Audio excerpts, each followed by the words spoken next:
Hello friends, আশা করি তোমরা সবাই ভালো আছো। আমিও ভালো আছি। আজ আমি ফুলকপি পোস্তর একটা রেসিপি নিয়ে তোমাদের সামনে হাজির হলাম। এটি কিন্তু খুব সহজে করেও নেওয়া যায়, আর গরম গরম ভাতে খেতে কিন্তু অসাধারণ লাগে। তাহলে চলো, আজ আমি কিভাবে ফুলকপি পোস্ত করছি সেটাই তোমাদের সাথে শেয়ার করি। তোমরা ফুলকপি পোস্ত সবাই করতে জানো, কিন্তু আমি কিভাবে করছি সেটাই তোমাদের সাথে আজকে শেয়ার করব। দেখো, এখানে আমি একটা বড় ফুলকপি নিয়ে নিয়েছি। এখানে দেখো পরিমাণ মতো পোস্ত নিয়ে নিয়েছি। আর পোস্তটা দেখো লঙ্কার সাথে কিন্তু আমি বেটে নিলাম। পোস্তটা তো আমি শিলনোড়ায় বাটছি, তোমরা চাইলে মিক্সিতেও বেটে নিতে পারো। আমিও মাঝে মাঝে মিক্সিতে বেটে নিই, কিন্তু আজকে শিলনোড়ায় বেটে নিলাম। পোস্ত আর লঙ্কা দিয়ে ভালো করে বেটে নিলাম। লঙ্কার পরিমাণটা কিন্তু তোমরা তোমাদের মতো দেবে, কারণ ঝালটা তো সবাই এক পরিমাণে খায় না, সেই জন্য আমি এখানে 4-5টা লঙ্কা নিয়ে নিয়েছিলাম। আর দেখো, ফুলকপিগুলো আমি এখানে এরকম বড় বড় করে কেটে নিয়েছি। কেটে কিন্তু ফুলকপিগুলো ভালো করে ধুয়ে নিয়েছি। আর এখানে দেখো কিছুটা পরিমাণে টমেটো কেটে নিয়েছি, কিছুটা পেঁয়াজ কুচি করে নিয়েছি, ধনেপাতা কুচি করে নিয়েছি, আর কটা কাঁচা লঙ্কা আস্ত নিয়েছি, আর কটা কাঁচা লঙ্কা কুচি করে নিয়েছি। দেখো, কড়াইতে আমি গরম জল বসিয়ে দিয়েছি।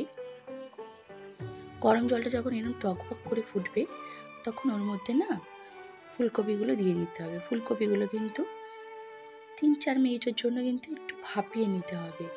ফুলকপিগুলো ভাপিয়ে নিলে না, তাহলে কিন্তু ফুলকপি পোস্তর টেস্টটা দারুণ আসবে।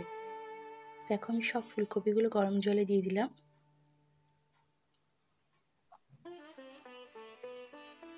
আর এখন তো ফুলকপি বাঁধাকপি মানে সবারই ভীষণ ফেভারিট শীতকালে।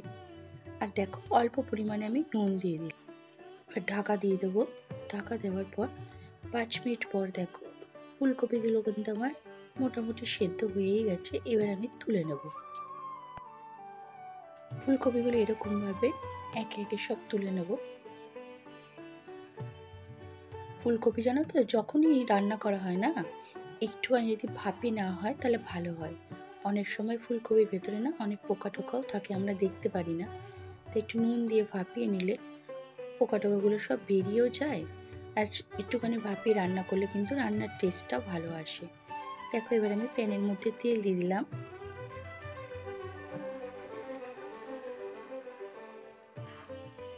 ফুলকপি ভাজতে কিন্তু আবার একটু বেশি তেল লাগে, সেই জন্য তেলের পরিমাণটা এখানে বেশি দিতে হবে। দিয়ে দেখো, আমি সেদ্ধ করে রাখা ফুলকপিগুলো সব একে একে দিয়ে দেব।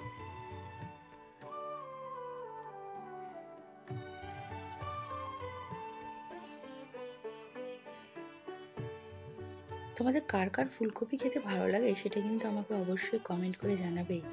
আর এই ফুলকপি পোস্তটাও কেমন হলো সেটাও কিন্তু কমেন্ট করে জানাবে। দেখো, এবার আমি এর মধ্যে না অল্প পরিমাণে নুন দেবো। এখানে আমি কিন্তু ফুলকপি পোস্ততে হলুদ দিলাম।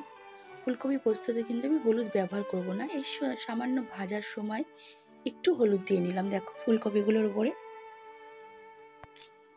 দিয়ে হলুদটা দিয়ে এবার ভালো করে একটুখানি এদিক ওদিক করে নিতে হবে ফুলকপিগুলো।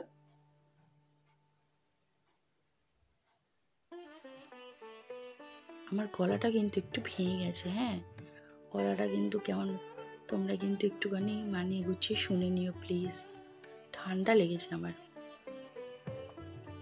দেখো, এবার ফুলকপিগুলো কিন্তু ভালো করে একটু নাড়াচাড়া করে নিচ্ছি।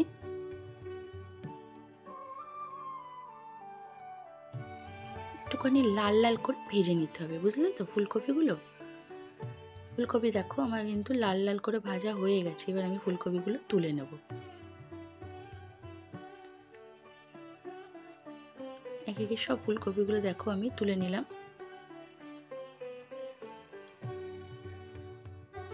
শীতকালে সবার বাড়িতেই রোজ ফুলকপি নয় বাঁধাকপি যে কোনো একটা হবেই। পালং শাক, এগুলো তো শীতকালের সবজি, তাই না? দেখো, প্যানে আবার একটু তেল দিয়ে আমি শুকনো লঙ্কা ফোড়ন দিয়ে দিলাম। দিয়ে শুকনো লঙ্কাটা একটুখানি জাস্ট নাড়াচাড়া করে এর মধ্যে ওই কেটে রাখা পেঁয়াজগুলো এবার দিয়ে দেবো।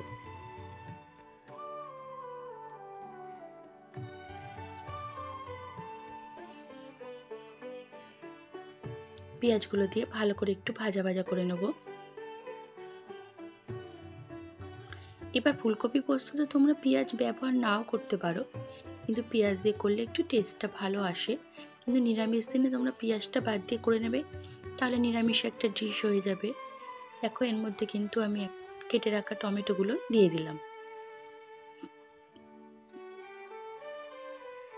আর কুচি করে রাখা লঙ্কাগুলোও দিয়ে দিলাম।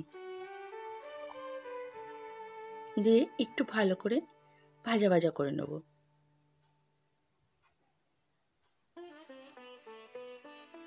এবার এখন সামান্য পরিমাণে ধনেপাতাটা দিলাম, আবার ধনেপাতা পরে দেব।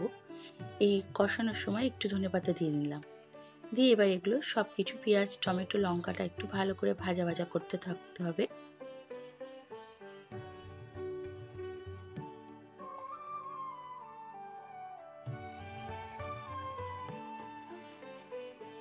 দেখো পেঁয়াজ টমেটোটা কিন্তু মোটামুটি ভাজা কিন্তু আমার হয়েই এসছে, তাই না?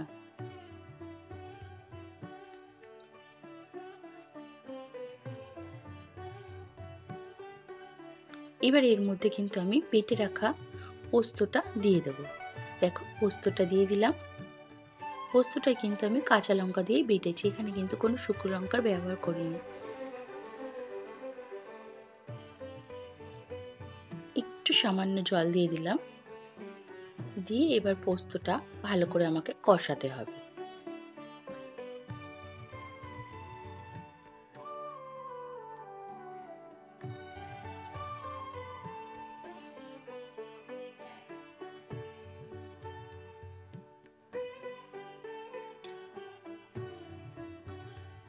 ভালো করে পেঁয়াজ টমেটোর সাথে পোস্তটা নাড়াচাড়া করতে হবে, আর কিন্তু কষাতে হবে পোস্তটা ভালো করে। যে কোনো রান্না পোস্ত দিয়ে করলে কিন্তু তার টেস্ট দারুণ লাগে, তাই না?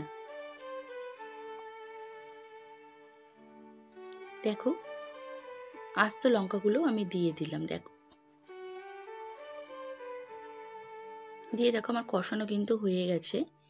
এবার এর মধ্যে আমি ভেজে রাখা ফুলকপিগুলো একে একে সব দিয়ে দেবো।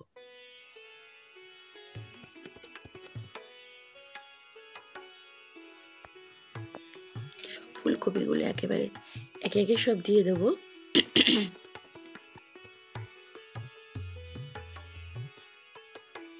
দেখো আমি ফুলকপিগুলো একটা একটা করে দিচ্ছিলাম, আর পুরো ঢেলেই দিলাম। দিয়ে এবার কিন্তু ফুলকপিগুলো পোস্তর সাথে ভালো করে একটুখানি মিশিয়ে নেবো। দেখো পোস্তটা কিন্তু আমার কষানো হয়েই গেছে, শুধু ফুলকপি দিয়ে একটুখানি ভালো করে দেখো মিশিয়ে নিলাম। এবার এর মধ্যে কিন্তু ভালো করে নাড়াচাড়া করে পরিমাণ মতো জল দিয়ে দেব।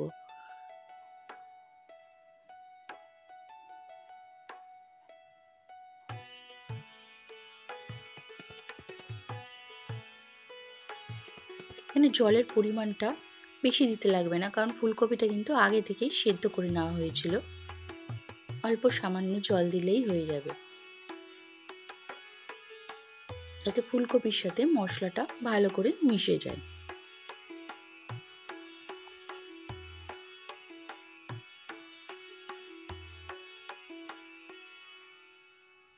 এবার দেখো পরিমাণ মতো নুন দিয়ে নিলাম।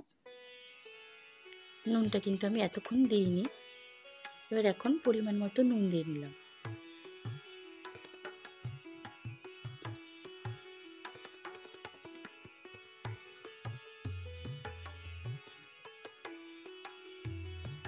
দিয়ে নুনটা দিয়ে ভালো করে ফুলকপিটা দিয়ে নাড়াচাড়া করে নিলাম আবার আর একটু।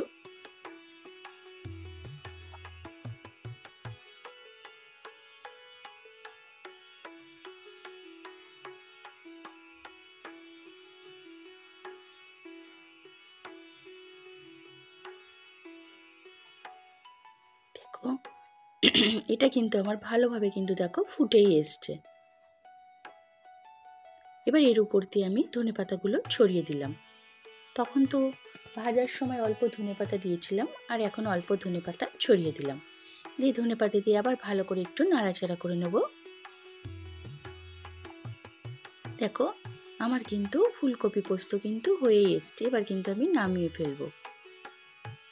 তাহলে বন্ধুরা কেমন লাগলো আজকের এই ফুলকপি পোস্ত রেসিপিটা?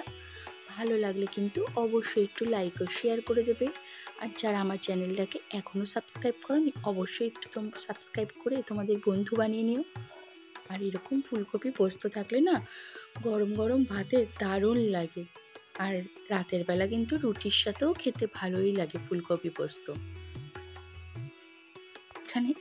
এখানে যেহেতু আলুর ব্যবহার হয়নি, সুতরাং যারা আলু খায় না তাদের জন্য কিন্তু এই ফুলকপি আলু পোস্তর ডিশটা কিন্তু দারুণ, কিন্তু খেতে কিন্তু খুব সুন্দরই লাগে। তাহলে তোমরা বাড়িতে কিন্তু অবশ্যই একবার ট্রাই করে দেখো।